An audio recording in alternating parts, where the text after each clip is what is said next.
favori dans cette épreuve.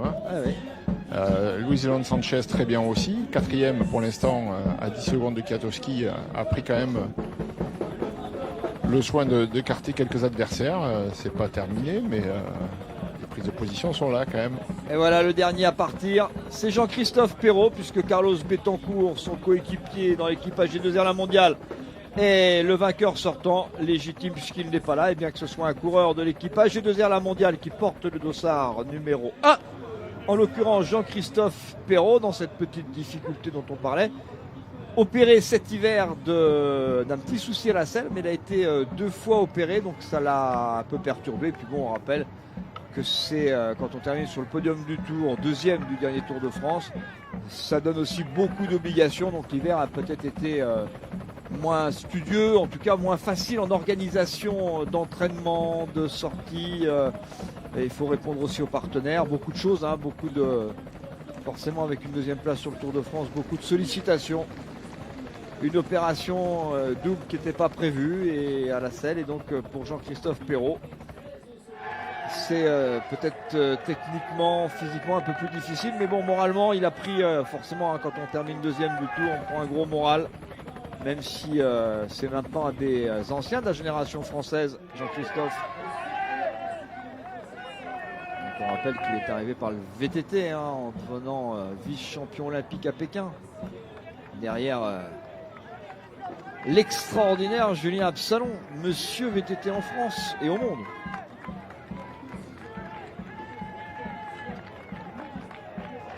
Jean-Christophe Perrault qui a quand même toujours bien réussi sur Paris-Nice. C'est une course qui lui convient. Alors c'est vrai, il annonce une forme moyenne pour l'instant. Je pense que c'est une semaine qui va le remettre en ligne de chaîne, qui va soit lui montrer qu'il est peut-être plus en forme ce qu'il ne pense, sinon qui lui permettra de repartir sur de bonnes bases pour la suite.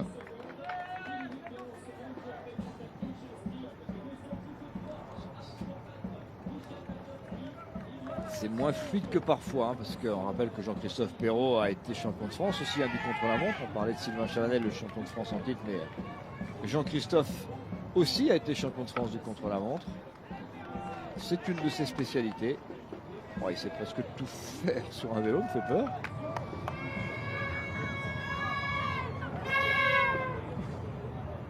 On se souvient de sa frayeur sur le dernier contre-la-montre du Tour de France, victime d'une crevaison. Là, bon, ça ne lui avait pas trop posé de problème. Deuxième derrière l'intouchable Vincenzo Nibali. Troisième l'an dernier du classement général final. Vainqueur sur la promenade des Anglais à Nice. Allez, voilà Arthur Vichot, coureur de la FDJ. 31 secondes, c'est beaucoup quand même pour Arthur Vichot. Oui, l'année passée, c'était une course très différente. Oui. Il avait passé contre la montre, il n'y avait pas le col d'Aise contre la montre non plus. C'était davantage une course de mouvement. C'est d'ailleurs ce qui caractérise Arthur Vichot. C'est un coureur qui est offensif et qui est opportuniste. Il n'était pas vraiment sur son terrain de prédilection aujourd'hui. Mais bon, 31 secondes, c'est important évidemment. Ce sera difficile d'aller chercher la troisième place cette année. Mais c'est pas si mauvais au regard de la performance qu'on va aller de Kwiatkowski et Rohan de Nice. Il faut s'attendre à une belle semaine de sa part. L'arrivée de l'ancien champion du monde, Rui Costa. Portugais de l'équipe Lampre, loin, très très loin, mais bon, c'est pas non plus son exercice préféré. 28e temps. Lui aussi aime la course de mouvement comme Arthur Vichot. Oui, c'est quand même pas mal parce que des garçons comme Rui Costa vont être obligés de prendre des risques maintenant pour essayer de gagner Paris-Nice.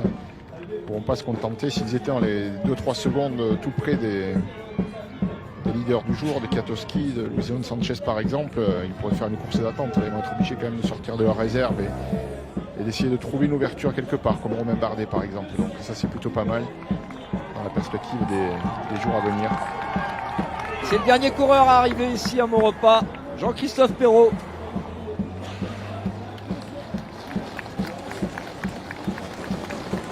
Abattu, bien sûr. Je peux donc déjà vous annoncer la victoire d'un Polonais ici à Maurepas. Le premier maillot jaune sera Polonais Michal Kwiatkowski.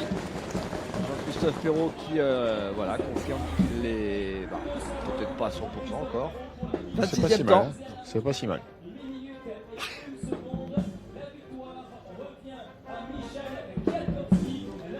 Il y a le premier maillot jaune. Il sera donc celui qui est champion du monde. Sur route, on ne le verra pas demain sur le champion du monde. Il sera en jaune.